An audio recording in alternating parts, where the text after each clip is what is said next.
All right, y'all, let's get into it.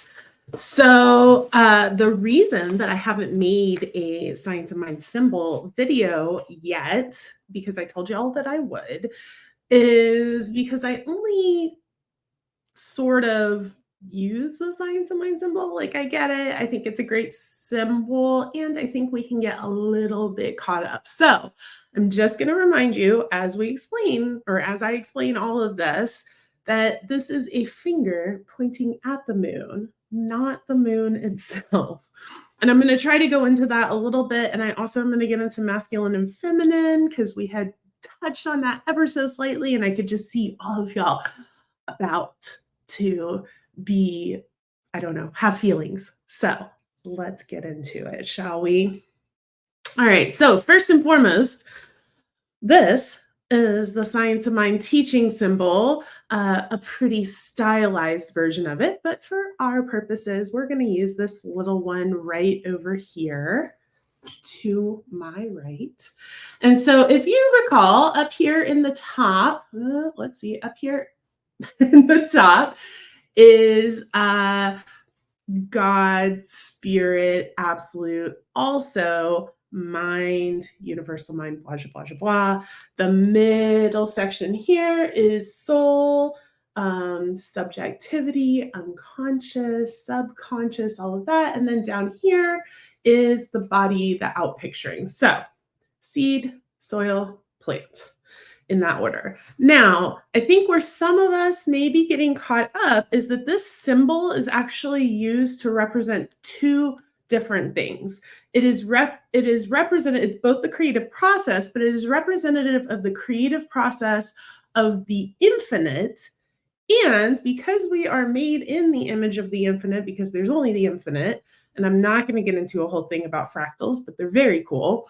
Because we are made in the image of the infinite, as the infinite, and from the infinite, it is also the symbol for how the creative process manifests into our own lives. And so that's why you get some of these um, things that you wouldn't think go together, things like mind and spirit, because both of those things are representative of either the infinite creative process or our individual creative process and how we manifest into the world.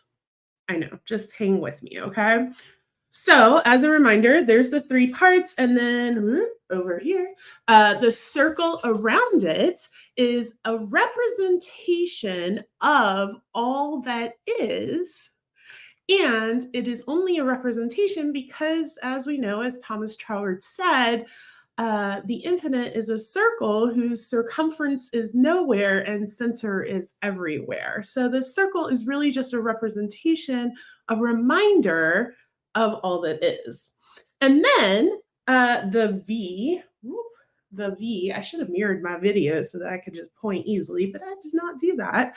So the V is the representation of the way that the creative process works and manifests and demonstrates. So in the universal, the infinite creates and it moves through the soul and or through the subjective or through that law thing that we talk about. So the spirit creates, the law demonstrates it into form, and then as a reminder, everything then returns. So it's this idea. And then in our personal lives, it's the same thing. We have to think a thought and have it go through the subjectivity before it can pop out into form. Now, that subjectivity part, we don't spend a lot of time on it, but it's actually like really, really important.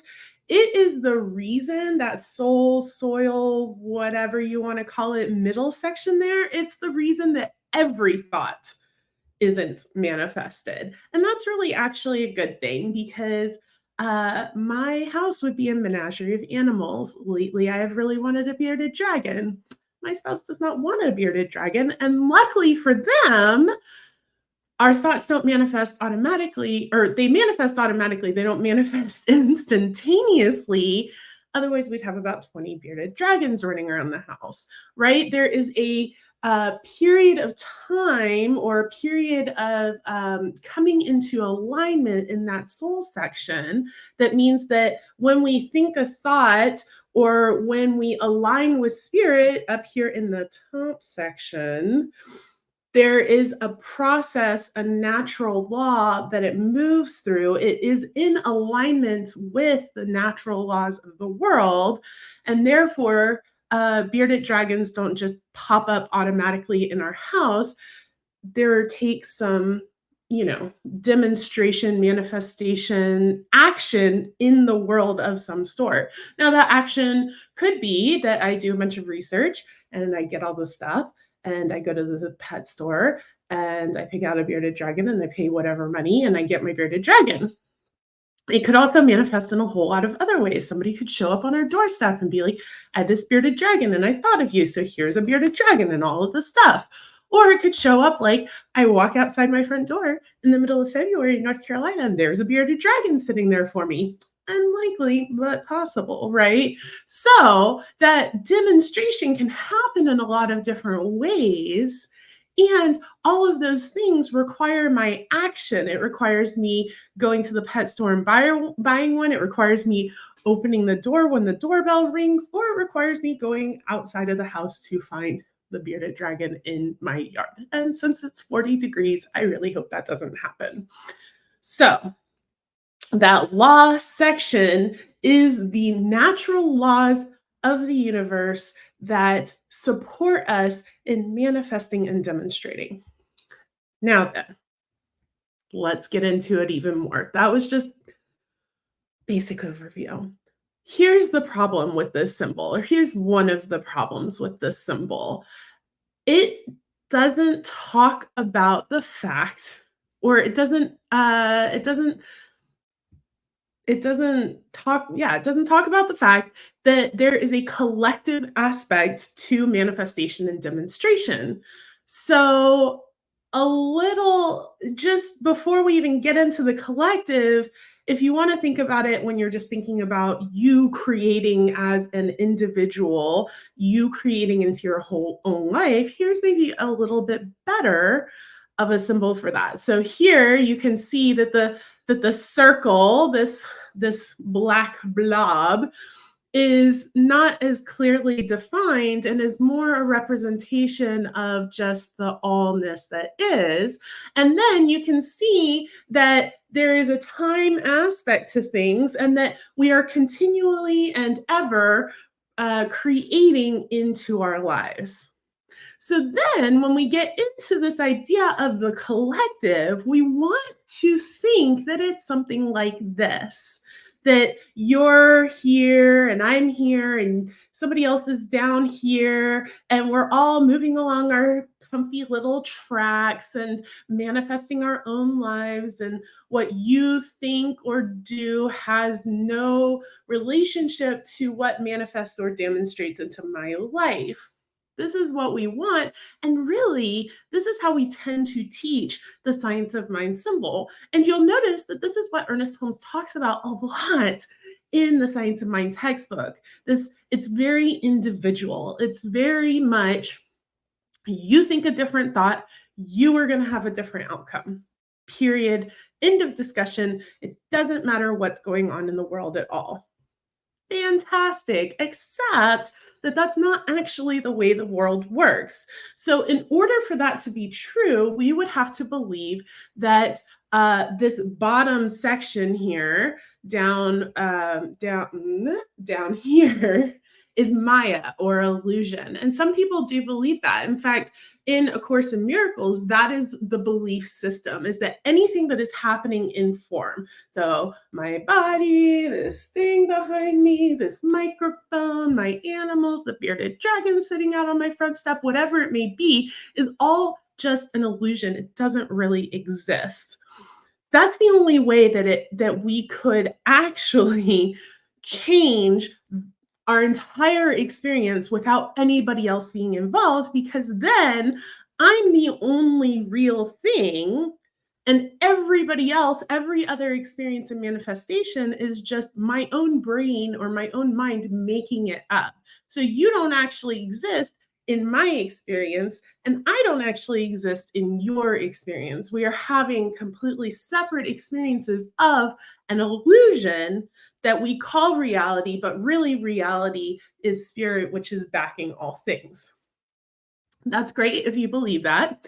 And that's actually not what Science of Mind believes. And a lot of people in Science of Mind believe that. And sometimes we even teach that, but it's not actually the Science of Mind teaching. And in fact, Ernest Holmes says that we do not pretend that things are not that are, and things that are not. He believes that this reality that we are experiencing is real, that there is a real aspect to it. I agree with him. But what does that mean? It means that I am real and you are real, even in my own experience. And therefore, we are not creating in a vacuum. I am not the only person in charge of and creating my reality or your reality or this reality that we together call the world. It is a co creation. So then we decide to say, oh, co creation, I'm co creating with God. Yes, you are, but you're also co creating with me and everybody else on the planet and everybody who has come before us, everybody who is coming after us, all of life, the animals and the plants and the bacteria and the, whatever else, and all of life in the entire universe. So, any aliens out there? Yeah, we're co creating with them as well. So, what does that mean?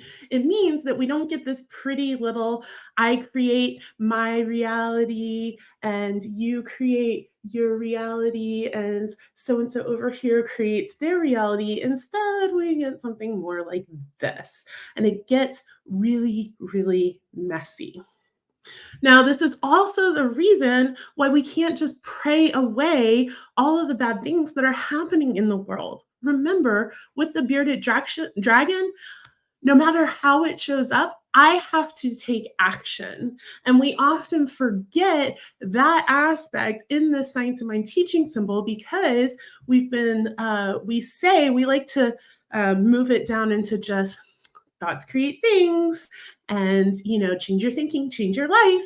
And we like to have these short pithy statements that sum things up nicely but don't actually work totally in the real world. Absolutely. Change your thinking, change your system of beliefs and the way that you move through and operate in the world, and your experience will change, and that's going to require a lot of action.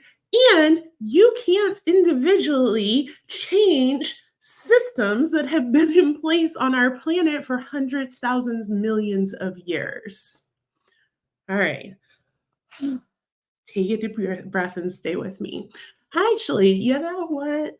I'm going to make this into a separate video because we're already at 13 minutes. So stay tuned. I'm going to hit in recording and I'm going to literally do another video on masculine and feminine energies because that I think is really interesting. And that's kind of one of my things. So that is a very quick summation of the Science of Mind teaching symbol.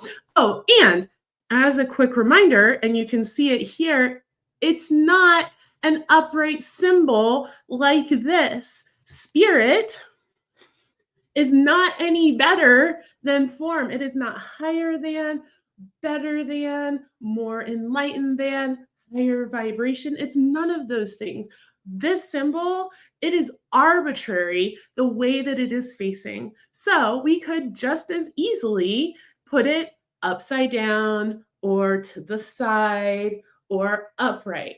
And if we're going to do that, then of course it could go at any of these fun little angles, and we can keep going forever and ever and ever. So as a reminder, and this is going to be really important when we get into masculine and feminine energies because people can get all up in arms about things, just a reminder that just because it's in the top of the Science of Mind symbol does not mean anything, really. It's an arbitrary direction that we put the Science of Mind symbol, and then we all agreed upon it.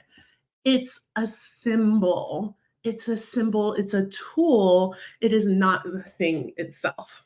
So if you have any questions, put it in the comments of this video and I'll make another video answering those questions if I can. I mean, there's also a lot of questions that none of us can answer because we don't know. So hopefully this clears things up or maybe makes them a little more unclear, but hopefully it was interesting.